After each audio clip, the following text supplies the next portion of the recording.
Revue de presse.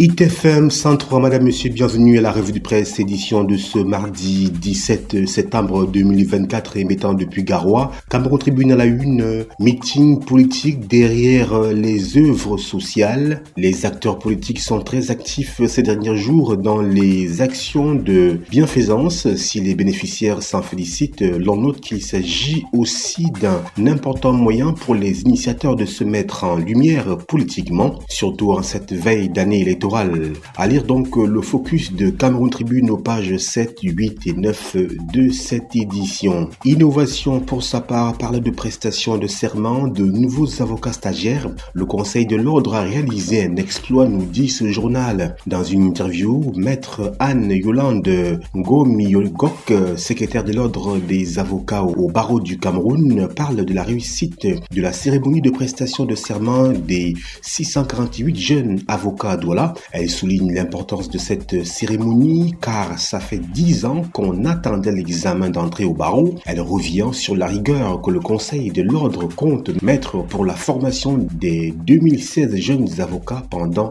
2 ans, c'est à lire aux pages 2, 3, 4 et 5 du journal Innovation. Le quotidien Le Jour, pour sa part, parle de pollution par les hydrocarbures. Le Cameroun renforce son plan de lutte, nous dit ce journal. Le plan national de lutte contre les déversements accidentels d'hydrocarbures au Cameroun est au centre d'un séminaire organisé à Yaoundé du 16 au 18 septembre 2024, page 6 du quotidien Le Jour pour plus de détails.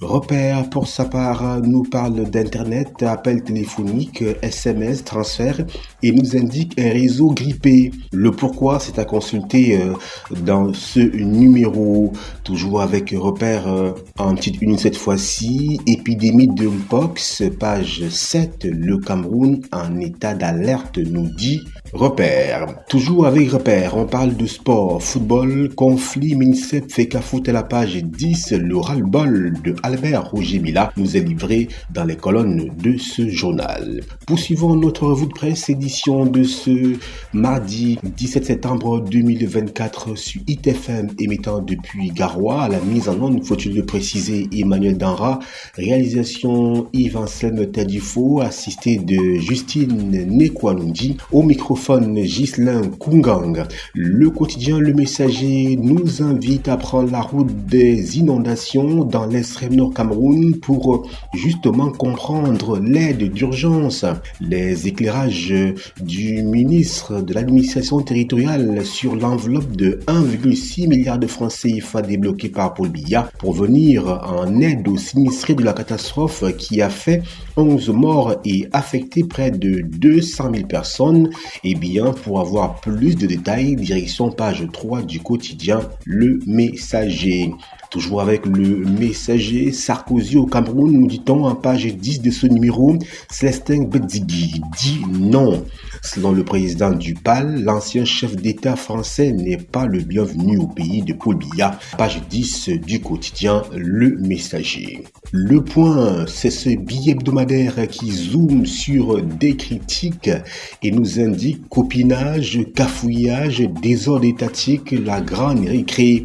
Le Cameroun traverse en ce moment une période de désordre généralisé, comme s'il n'y avait plus un capitaine dans le bateau. Est-ce une tactique de pourrissement qu'on reconnaît en Biya? Filons-nous vers un mur? À quand le réveil du lion? Le point décrypte dans cette édition à la page 11 de ce numéro dont on parle d'imbroglio également pour ce qui est de la gouvernance exécutif, judiciaire, législatif.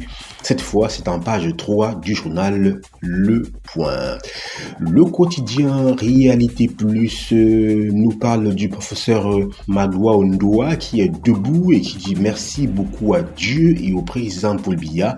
Le pourquoi est à lire dans les colonnes du journal Réalité Plus. Rassemblement démocratique du peuple camerounais ADPC conquis, la maison du parti debout à 72%, Albert Kouinchi appelle à la mobilisation générale dans ce numéro du journal Réalité Plus.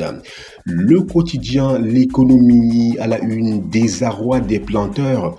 Des milliers de tonnes de cacao ne trouvent pas d'acheteurs, nous dit ce journal. Constat fait dans certains bassins de production, les rares intéressés proposent des prix en deçà de ceux pratiqués. Le mutisme de Telcar Cocoa, l'un des plus grands acheteurs, fait jaser, page 3 pour plus de détails. Et puis on parle toujours avec le quotidien L'économie, financement des PME, la BID de l'État alloue une ligne de crédit de 13 milliards de francs CFA à Afriland First Bank. C'est dans le cadre de la relance post-Covid-19. Page 4 pour plus de précision. Horizon Info parle de morale en déroute, la société confond le bien et le mal. C'est une grosse interrogation à laquelle nous convie ce journal. Les dérives éthiques deviennent de plus en plus courantes. La société est-elle en train d'accepter des comportements immoraux comme la norme? C'est la grosse interrogation. Esquisse de réponse à la page 5 du journal Horizon Info. Le drapeau, pour sa part, nous convie sous un aspect beaucoup plus politique et nous parle de législatives et municipales 2026, la plateforme Reconquête officiellement lancée.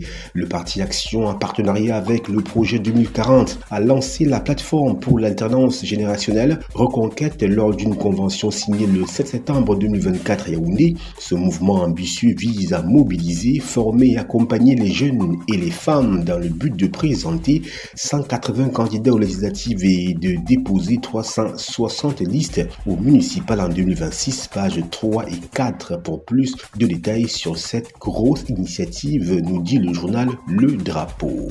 Lutte contre la fraude pétrolière, nous y sommes. 13 250 litres de gasoil saisis à Douala, page 2 du journal Le Drapeau. Émergence, nous y sommes cette fois-ci pour sortir de cette revue de presse, autant pour nous. Catastrophe dans l'extrême nord, le bal des ministres, nous dit ce journal. En page 3 avec plus de détails. Voilà madame, monsieur, c'est la fin de la revue de presse, édition de ce mardi 17 septembre 2024 sur ITFM 103, émettant depuis Garoua. Mise en onde de Emmanuel Danra, réalisation Yves-Anselme Tadjofo, assisté de Justine Nekwanji. Au microphone, Ghislain Kungang. Restez en compagnie de nos programmes qui se poursuivent. C'était la revue de presse.